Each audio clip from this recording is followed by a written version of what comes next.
కొత్తగా బాలకృష్ణతో 3 పిక్చర్లు చేశాను. ఏం చేశారు బాలకృష్ణ గారితో?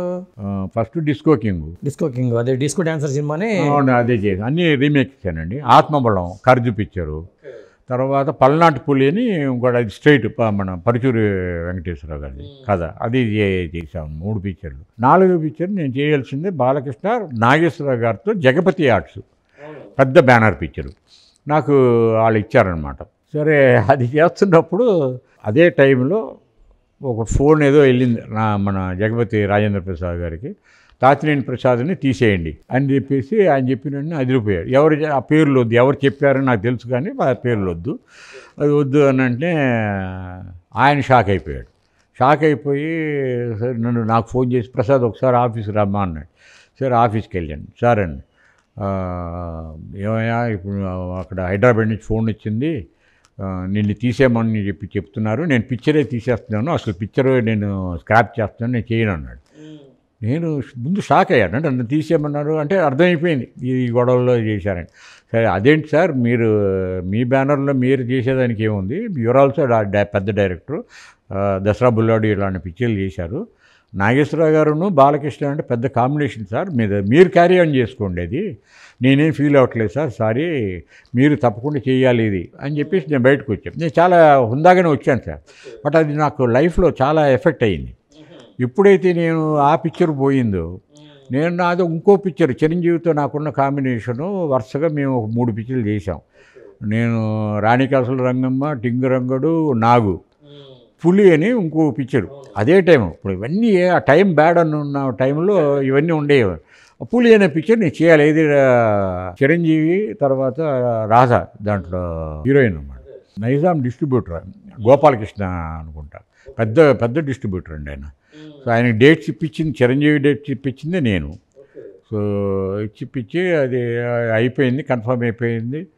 సరే, ఇది జగపతి నుంచి దాన్ని తీసేశారన్న విషయం ఒక ఫైర్ లాగా సినిమా ఇండస్ట్రీలో అవును స్ప్రెడ్ అయిపోయిన వెంటనే నేను ఏదో ఇంకో పిక్చర్ షూటింగు మైసూరులోనే చేస్తున్నాను.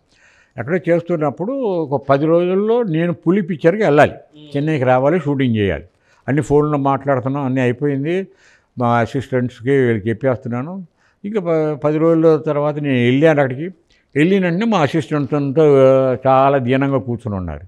ఏంటయ్యా, ఏంటి అట్లా కూర్చున్నారు, ఏంటి స్టార్ట్ చేయాలి, ఏంటి అట్లా ఉన్నారు, లేదు సార్ ఈ పిక్చర్ కూడా తీసేశారు సార్ మిమ్మల్ని అని. అది నాకు కొద్దిగా ఒక షాక్. చిరంజీవి గారు చేయడం అట్లా అని చెప్పేసి చిరంజీవితో మాట్లాడదాం అని చెప్పేసి వెయ్యని చిరంజీవి ఇంటికి వెళ్ళి, మా ఇంటి దగ్గరలోనే ఉండేవాడు. సరే వెళ్ళి అంటే చిరంజీవి నన్ను చూసినంటే ఆయన మంచి ఒక టైపు, కాస్త అంటే బాధ పెట్టి ఎవరిని బాధ పెట్టి. చెన్నైలోనే ఇక్కడ చెన్నై, ఇదంతా చెన్నై కదా ఇది, ఇక్కడ కదా అసలు నాకు చిరంజీవి గారికి అక్కడ చెన్నైలో మేము ఇంటికి వెళ్తే ఎప్పుడైనా వెళ్ళొచ్చు, ఎప్పుడైనా రావచ్చు, రామారావు గారి ఇంటికి ఎప్పుడైనా వెళ్ళొచ్చు, ఎప్పుడైనా రావచ్చు, అది వేరు. వెళ్ళిపోయాను. అప్పుడే నన్ను చూసి ప్రసాద్ రామా అని చెప్పేసి అది చేసుకున్నాడు. చేసిన తర్వాత సారీ ఆయన భుజం మీద తట్టేసి, నువ్వేం ఫీల్ అవ్వక, కొన్ని పరిస్థితుల్లో ఇట్లా చేయాల్సి వచ్చింది అంటే, అక్కడ కూడా నన్ను ఎవరు ఇది చేశారని తెలుసు, పేర్లు వద్దు. ఇట్లా జరుగుతుంది ఇండస్ట్రీలో, అసలు ఇలా జరుగుతుంది, తెర వెనక ఇలా జరుగుతూ ఉంటుందా? అది నా పైన బాగా జరిగిందండి. అది జరగకూడదు, అది చాలా అంటే ఎఫెక్ట్ అవుతుంది.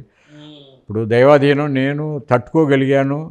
దేవుడు నాకు తెలుగు కాదురా నీకు హిందీ అని చెప్పేసి తీసుకెళ్ళిపోయి నాకు హిందీలో ఇచ్చేసాడు. అవును, అది అట్లా ఇవ్వలేకపోతే వాడు ఏమి అయ్యేవాడు అనుకుంటే మాత్రం ఇక రోడ్లో ప్లాట్ఫామే, ఇక ప్రసక్తే లేదండి. మనం ఇంకేం చేసే ఇదే ఉండదు మనకి. బట్ అది దైవాధీనం అనుకోండి, అది నాది వేరు. బట్ చిరంజీవి యొక్క హుందాతనంతో నన్ను ఇది అన్నాడు, మన ఇద్దరం ఫ్రెండ్సు, డోంట్ వరీ, ఇది కాకపోతే నేను ఇంకోటి ఏదో చేస్తానంటే అది ఊరినే ఇవ్వడం తెలుసు, మళ్ళీ ఎందుకు మనం ఇది చేయటం అని చెప్పేసి నాకు చాలా బాధ వేసింది. చిరంజీవి మన అంత క్లోజ్ ఫ్రెండ్స్, నువ్వెందుకు యాక్సెప్ట్ చేశాను, నేను యాక్సెప్ట్ చేయాల్సి వచ్చింది అని చెప్పేసి ఆయన చెప్పాడు. అరవింద్ గారు ఏమన్నా ఫోన్ చేసి మనకి పేర్లు వద్దు, ఎవరు చెప్పారు మనకు అనవసరం, మనకి ఎవరు చెప్పారు, బట్ జరిగింది ఇది అని చెప్పాడు. బాగుంది, చాలా గమ్మత్తుగా జరిగింది నా లైఫ్. అబ్బు చాలా ఇది ఇంకా అయిపోయింది, ఇక నా కెరీర్ అయిపోయిందిరా అనుకున్నాను. ఆ కెరీర్ అయిపోయింది, ఇంకేమో మనం ఇక అప్పుడు ఇండస్ట్రీ ఇక్కడి నుంచి అక్కడ షిఫ్ట్ అయింది, చెన్నై నుంచి హైదరాబాద్. నేను హైదరాబాద్ వెళ్ళనంటాను, అది నాకు అప్పుడు నచ్చేది కాదు, హైదరాబాద్ నచ్చేది కాదు. నేను హైదరాబాద్ వెళ్ళను, నేను ఇక్కడే ఉంటాను, నన్ను నా టాలెంట్ని బట్టి ఎవరన్నా పిలుస్తారు అని చూశాను. 1 year ఎవరు పిలవాలి, ఎవరు అందరూ వెళ్ళిపోయారు. అక్కడున్న న్యాచురల్గా అక్కడున్న వాళ్ళని తీసుకుంటారు తప్ప మన మద్రాస్ నుంచి అది పడిపోయిన డైరెక్టర్ని ఫోన్ చేసి రమ్మని ఎవరు ఉండరు కదా. అట్లా నేను రియలైజ్ అయ్యా, నేను నిజంగా నేను పడిపోయాను లైఫ్లో, మనకు లాభం లేదు, ఇక కెరీర్ ఏంటో తెలియదురా అనుకున్న టైంలో దైవాధీనం అండి. యాక్సిడెంటల్గా నన్ను బాంబేకి తీసుకెళ్ళింది లైఫ్. యాక్సిడెంటల్గా నాకు ఒక హిందీ పిక్చర్ ఇప్పించింది. అది ఆ హిట్ అవడంతో నా కెరియరే హిందీ కెరియర్ అయిపోయింది. అది అట్లాగా అది.